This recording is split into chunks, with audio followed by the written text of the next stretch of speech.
We spent a lot of time here on Seattle Seahawks Today talking about the NFL draft and what Seattle could do with that number 16 overall pick with some day one draft targets. Today, we're going to take things a step further. I want to look at some sleepers, some under-the-radar players that Seattle could take on day 2 and on day 3. Welcome into this edition of Seattle Seahawks Today. Tyler Jones here with you. Thanks for stopping by and joining us. Before we get to our list and show you these players, the bosses told me they don't think we can get 50 new subscribers off today's video, and I said, James Yoder, Brett Scott, you're wrong. We will prove you wrong. We can definitely get 50 new subs off today's show. For the latest happenings in your favorite team all off season long, from news and rumors to draft, trade, free agency, live shows, and more, this is the place you're going to want to be. If you love your Seattle Seahawks, you got to subscribe to Seahawks Today. Subscribe now. We'll get started with today's show.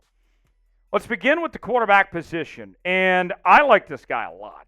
Michael Pratt, quarterback from Tulane, had a very successful career with the Green Wave. They were in the Cotton Bowl just a couple years ago. He went head-to-head with Caleb Williams and beat him straight up in the Cotton Bowl.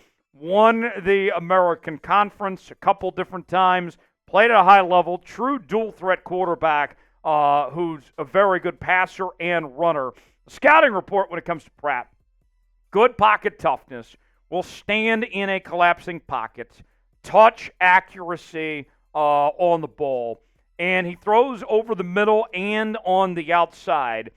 The one knock of sorts is the below-average arm talent. Doesn't have the strongest arm in the world. But I know the Seahawks already have Geno Smith and Sam Howell, but you could still bring in Michael Pratt and not change things of sorts, where it doesn't hurt you at all, the idea of putting him in your quarterback room and see what you got if you could potentially develop a young quarterback like Pratt here.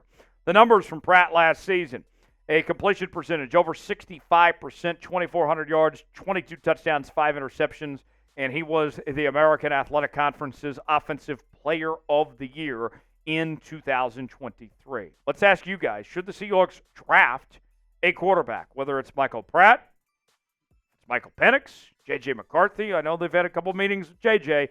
What do you think? Does Seattle need to draft a quarterback or not? Answer our pinned comment today. Let us know what you think. Y for yes, N for no. Today's show is sponsored by Game Time. Game Time, the place to go for tickets to sporting events, concerts, theater productions, comedy shows, and more. We got your Mariner tickets. We have your tickets to the Kraken, all sorts of different stuff for you to choose from for yourself. I've used Game Time quite a bit, and I've saved a ton of money, and you can do the same here. Here's how it works. Download Game Time. Search for the event you want to go to. Then you pick out your seat. You see if you like the seat or not. You might stumble upon a flash deal.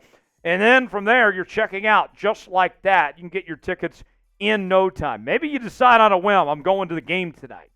Game Time's got you covered where you can get those tickets right away. And the prices go down as the event gets closer. The lowest prices are guaranteed with Game Time. Use the promo code ChatSports to save $20 off. Download Game Time today. Terms and conditions do apply. Game Time, the official ticket partner of Chat Sports. Download Game Time today.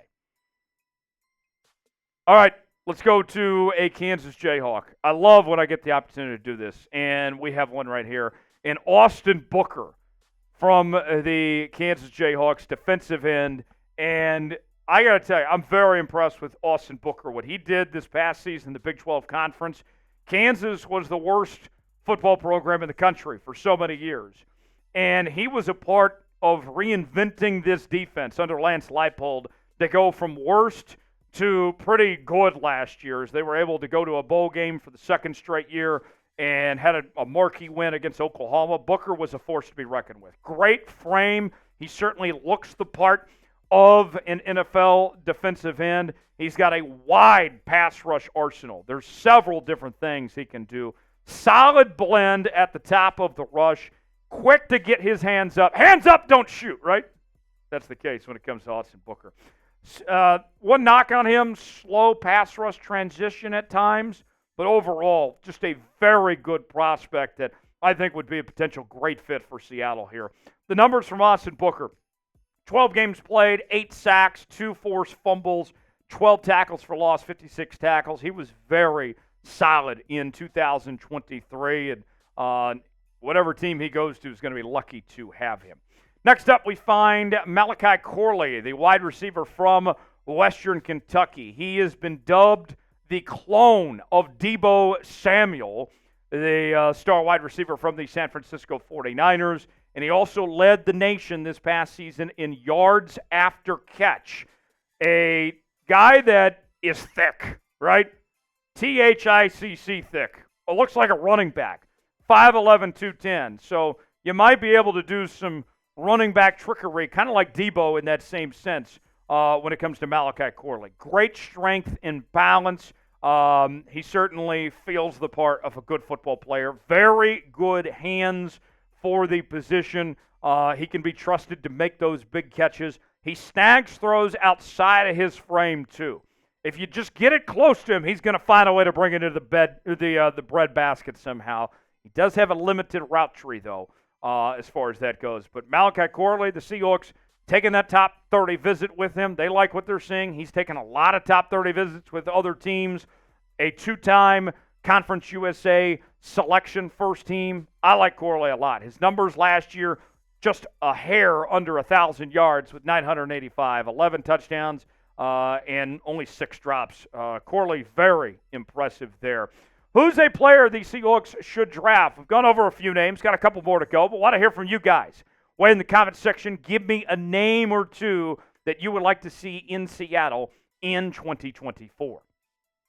Next on our list, this man believes the earth is flat, that space does not exist, but don't let that fool you because he is a fantastic football player. Tyler Owens from Texas Tech, the safety position. I'm very impressed with who the football player Tyler Owens is and what he brings to the table. This is somebody that's got a coveted blend of physical traits and speed. Although he plays the safety position, he's got the demeanor of a linebacker. He's rangy, he's long, he's strong, and he's fast. He does it all. And on top of that, folks, this is somebody that can cover big slot receivers and can cover tight ends. So we say that he has the demeanor of the linebacker, but he can still cover those spots well. It's a very good sign. Doesn't always have enough feel for leverage at times, but overall, I think this is a sneaky good prospect. And he might just fit right in when it comes to some crazy conspiracy theories in Seattle with some of the stuff he believes. You look at the numbers from Tyler Owens last year, not earth-shattering, but it doesn't tell the whole story of how good he is. 37 tackles, 1 tackle for loss, 2 pass breakups, no interceptions last year.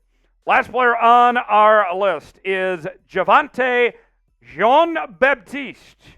Not the Jean-Baptiste from Stephen Colbert's band. This is the edge rusher from Notre Dame. And he's got the desired length for an NFL edge. He looks the part. I know looks can be deceiving, but not in this case here. He slips off blocks to find runners very well.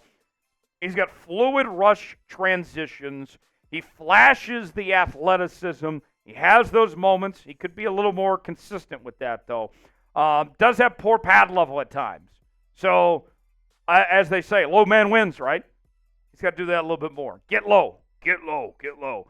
But overall, I like what he brings to the table. The statistics from Jean-Baptiste, 5 sacks this past season, 1 forced fumble, 10.5 tackles for loss. Baptiste, probably going to be a day 3 guy, and he'll be a sneaky good find. And you can never have too many pass rushers. You bring him to Seattle, I think this is a guy that could potentially compete to get in that rotation right away. What do you think about Javante Jeanbaptiste? Should the Seahawks draft him? Type D for draft, P for pass. Weigh in the comment section. Let us know what you think. Thanks for joining us here on Seattle Seahawks Today. For more draft coverage like you're seeing here today, subscribe to the channel. We're going to be live here in a few weeks for the NFL Draft as well, so don't miss out on that. Subscribe now, and we'll see you next time here on Seahawks Today.